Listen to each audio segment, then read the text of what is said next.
Palabra de vida. Lectura del libro de Isaías, capítulo 52, versículos 13 y 53, 12.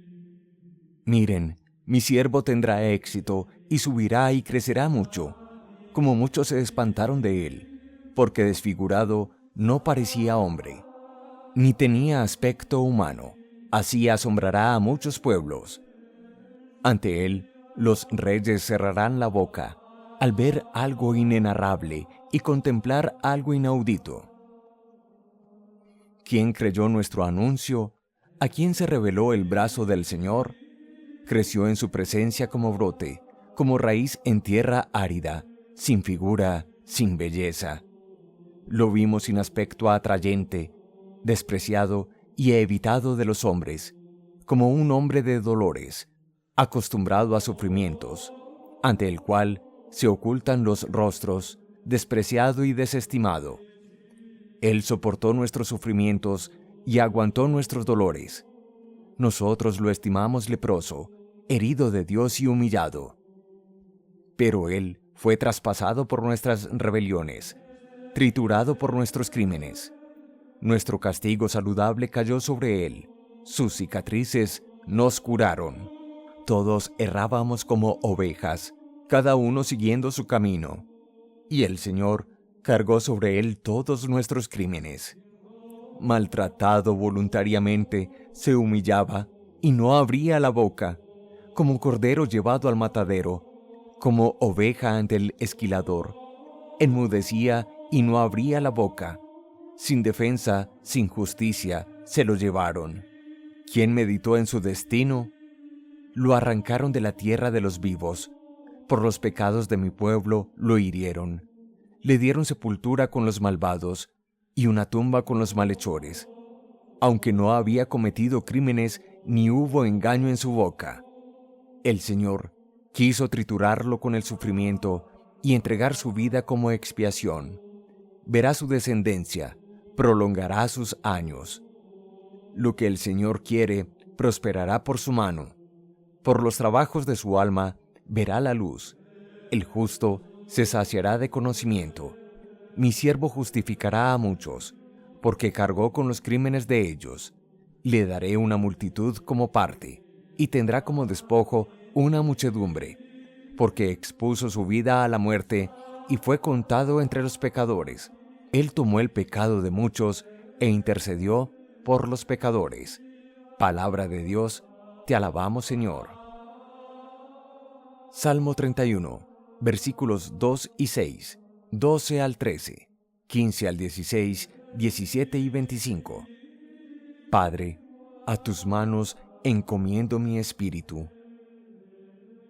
A ti, Señor, me acojo, no quede yo nunca defraudado. Tú, que eres justo, ponme a salvo. A tus manos encomiendo mi espíritu, tú, el Dios leal, me librarás. Padre, a tus manos encomiendo mi espíritu. Soy la burla de todos mis enemigos, la irrisión de mis vecinos, el espanto de mis conocidos. Me ven por la calle y escapan de mí. Me han olvidado como a un muerto, me han desechado como a un cacharro inútil. Padre, a tus manos encomiendo mi espíritu. Pero yo confío en ti, Señor. Te digo, tú eres mi Dios. En tus manos están mis azares. Líbrame de los enemigos que me persiguen. Padre, a tus manos encomiendo mi espíritu. Haz brillar tu rostro sobre tu siervo. Sálvame por tu misericordia. Sean fuertes y valientes de corazón los que esperan en el Señor. Padre, a tus manos encomiendo mi espíritu. Segunda lectura. Lectura de la carta a los Hebreos, capítulo 4, versículos 14 al 16, 5 y 7 al 9. Hermanos, mantengamos la confesión de la fe, ya que tenemos un sumo sacerdote grande, que ha atravesado el cielo, Jesús, Hijo de Dios. No tenemos un sumo sacerdote incapaz de compadecerse de nuestras debilidades, sino que ha sido probado en todo, exactamente como nosotros, menos en el pecado. Por eso, acerquémonos con seguridad al trono de la gracia, para alcanzar misericordia y encontrar gracia que nos auxilie oportunamente.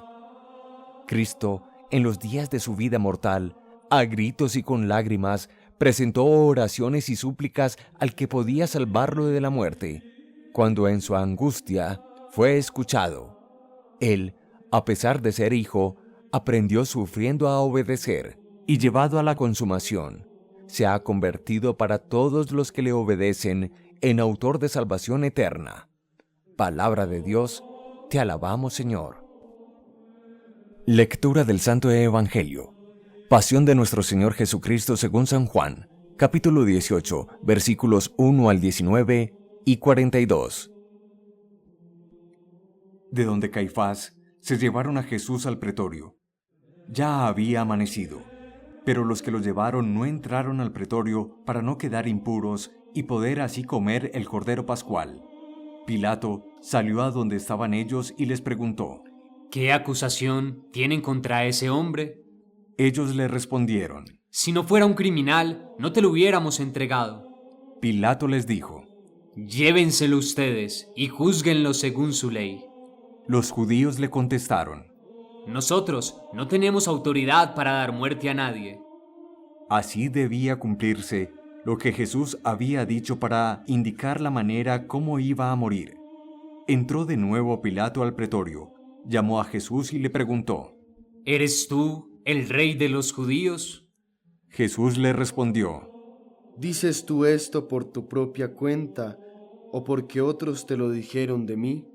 Pilato respondió: Yo no soy judío. Gente de tu propio pueblo y los sumos sacerdotes vinieron aquí a entregarte. ¿Qué fue lo que hiciste? Jesús respondió: No es el mundo el que me ha hecho rey. Si el título de rey me viniera de este mundo, tendría gente a mi servicio que peleara para que yo no cayera en manos de las autoridades judías. Pero mi título de rey no viene de aquí abajo. Pilato le dijo: Entonces, ¿si eres rey? Jesús respondió: Eres tú quien lo dices. Yo he nacido y he venido al mundo para esto, para dar testimonio a favor de la verdad. Todo el que está por la verdad escucha mi voz. Pilato le preguntó, ¿Y qué es la verdad? pero al decir esto, salió de nuevo a hablar con los judíos y les dijo: Yo no encuentro en él razón alguna para condenarlo, pero es costumbre entre ustedes que yo les deje libre a alguien con ocasión de la Pascua. ¿Quieren que les deje libre al rey de los judíos? Ellos gritaron otra vez y dijeron: A ese hombre no, suéltanos a Barrabás. El tal Barrabás era un bandido. Entonces, Pilato se llevó a Jesús y lo hizo azotar. Además, los soldados trenzaron una corona de espinas y se la pusieron en la cabeza, y lo vistieron con un manto rojo, y se le acercaban y le decían: ¡Viva el rey de los judíos! Y le daban bofetadas. Entonces salió Pilato otra vez y les dijo a los judíos: Miren, aquí se lo traigo. Quiero que se den cuenta de que no encuentro en él razón para condenarlo. Y salió Jesús con la corona de espinas y el manto rojo. Pilato les dijo: Ahí tienen al hombre. Apenas lo vieron los sumos sacerdotes y los sirvientes gritaron: ¡Crucifícalo! ¡Crucifícalo! Pilato les dijo: Llévenselo ustedes y crucifíquenlo, porque yo no encuentro en él razón para condenarlo. Los judíos le replicaron: Nosotros tenemos una ley, y según esa ley tiene que morir, porque se declaró hijo de Dios. Cuando oyó Pilato estas palabras, se fue atemorizando más y más, y entró de nuevo al pretorio y le preguntó a Jesús: ¿De dónde eres? Pero Jesús no le respondió. Entonces Pilato le dijo: ¿A mí no me hablas? ¿No sabes que tengo autoridad para dejarte libre y también para crucificarte? Jesús le respondió: No tendrías autoridad sobre mí si Dios no te lo permitiera. Por eso, más culpable es el que me entregó a ti. Al oír esto, Pilato trató de dejarlo libre, Pero los judíos gritaron: Si dejas libre a este, no eres amigo del emperador, porque todo el que se proclama rey se pone en contra del emperador. Cuando Pilato oyó estas palabras, sacó a Jesús y se sentó en el tribunal, en el sitio que llamaban el Empedrado, en hebreo, Gábata. Era la víspera de la Pascua, alrededor del mediodía. Entonces les dijo a los judíos: Ahí tienen a su rey. Ellos gritaron: ¡Que muera! ¡Que muera! ¡Crucifícalo! Pilato les dijo: ¿Quieren que crucifique a su rey? Los sumos sacerdotes respondieron: No tenemos más rey que el emperador. Entonces Pilato se lo entregó para que lo crucificaran. Se llevaron pues a Jesús, y cargado con la cruz salió de la ciudad hacia el llamado lugar de la calavera, o en hebreo, Gólgota. Allí lo crucificaron, y con él a otros dos, uno a cada lado, y Jesús en el centro. Pilato además mandó escribir un letrero para ponerlo encima de la cruz. Lo que estaba escrito era: Jesús de Nazaret, Rey de los Judíos. Como el sitio donde Jesús fue crucificado estaba cerca de la ciudad, y el letrero estaba escrito en hebreo, latín y griego, muchos judíos lo leyeron. Pero los sumos sacerdotes de los judíos le dijeron a Pilato: No debieras haber escrito el rey de los judíos, sino dijo que era el rey de los judíos. Pilato respondió: Lo que escribí, escrito queda. Los soldados, después de que crucificaron a Jesús, se apoderaron de su ropa y la dividieron en 4 partes, una para cada soldado, y se quedaron también con su túnica. Y como no tenía costuras, sino que estaba tejida de una sola pieza, se dijeron: No la rasguemos, más bien echemos la suerte para ver a quién le toca. Así debía cumplirse lo que dice la Escritura: se repartieron mi ropa y echaron a suerte mi túnica. Esto fue lo que hicieron los soldados. Junto a la cruz de Jesús estaban también su madre, la hermana de su madre, María de Cleofás y María Magdalena. Al ver a su madre y cerca de ella al discípulo que él tanto amaba, Jesús le dijo: Mujer, este es tu hijo. Luego dijo al discípulo: Esta es tu madre. Y desde aquel momento, el discípulo la recibió como su propia madre.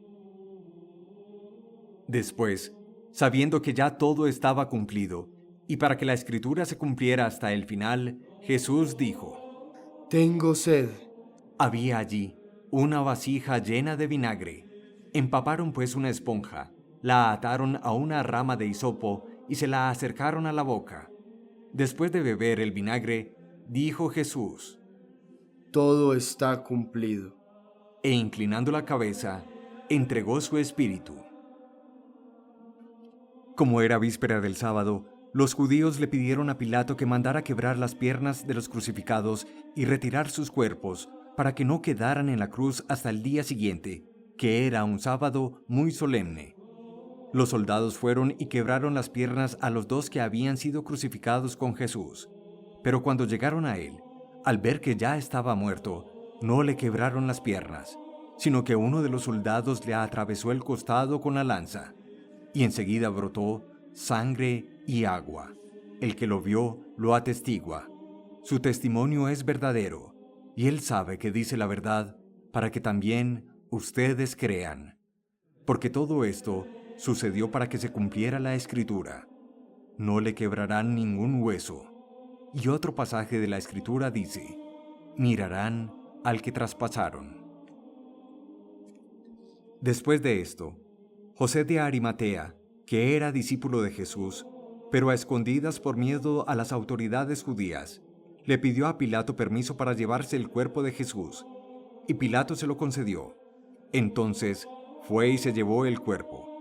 También fue Nicodemo, aquel que la primera vez había ido de noche a ver a Jesús, y llevó una mezcla de mirra y áloe, como unos 30 kilos. Entonces tomaron el cuerpo de Jesús y lo envolvieron en lienzos, embalsamándolo con las sustancias aromáticas, según la costumbre que tienen los judíos para enterrar. En el lugar en el que Jesús fue crucificado había un huerto, y en el huerto un sepulcro recién excavado, en el que todavía no habían enterrado a nadie. Así pues, como ese día era víspera del sábado judío, y ese sepulcro estaba cerca, en él sepultaron a Jesús. Palabra del Señor, gloria a ti, Señor Jesús. Uno de los días más solemnes en todo el calendario litúrgico es sin lugar a dudas el día de hoy. De hecho, en ninguna parte del mundo se celebra la Eucaristía como tal, sino simplemente una liturgia de la palabra con adoración de la cruz y distribución de la Sagrada Comunión. Siempre leemos el relato de la pasión y muerte de nuestro Señor Jesucristo, según el apóstol y evangelista San Juan. Pero más allá de todo este relato y de la historia que ya hemos narrado un poco en el Domingo de Ramos en la versión de Lucas, ¿qué enseñanzas encontramos para nuestra vida? Señalemos tres fundamentales. La primera, aprendamos a hacer la voluntad del Padre Dios. Jesús lo dirá a lo largo de su vida pública: mi Padre y yo somos uno. Mi alimento es hacer la voluntad de mi Padre. Dirá el apóstol San Pablo de Jesús: fue obediente hasta la muerte y una muerte de cruz. Nos enseñará Jesús a rezar: hágase tu voluntad en la tierra como en el cielo. Y también en esa lucha interior como hombre, dirá en Getsemaní: hágase tu voluntad, Padre Dios, y aparta de mí ya no este cáliz, sino que prime siempre tu voluntad. Hoy reconozcamos que cuando el hombre hace la voluntad de Dios, acierta, encuentra luz y sabiduría para su vida y sobre todo un camino de libertad. ¡Qué ironía! En la obediencia, una palabra que hoy desconoce el hombre secular, en la obediencia a Dios, en la docilidad a sus mandatos, hay un claro camino de libertad interior. Por el contrario, cuando nos obedecemos a nosotros mismos, a nuestros deseos, los apetitos interiores, nuestro orgullo, nuestras ambiciones, terminamos encarcelados y prisioneros de nuestra propia individualidad, de nuestro propio egoísmo. Perdemos la libertad. Una segunda enseñanza: la cruz, abrazar la cruz. No puede entenderse un Cristo sin cruz. Es el signo más universal entre todas las religiones. Es escándalo ciertamente para los judíos, necedad para los griegos, igual hoy 20 siglos después, pero sabemos que es fuerza de Dios y sabiduría de Dios para el hombre de fe. Jesús lo ha enunciado como condición inviolable, inquebrantable. El que verdaderamente quiera ser mi discípulo, que muera a sí mismo a su voluntad, el primer aspecto que señalábamos, y que cargue con su cruz de cada día. Si no cargamos con nuestra cruz, no seremos verdaderos cristianos, no lo seremos. La cruz es el cumplimiento del Evangelio y la cruz es la exigencia y el sufrimiento que nos presentan las situaciones de la vida con ocasión de vivir ese Evangelio. Coloquemos un sencillo ejemplo. ¿Te cuesta trabajo perdonar? Es cruz perdonar, pero el Señor te lo pide.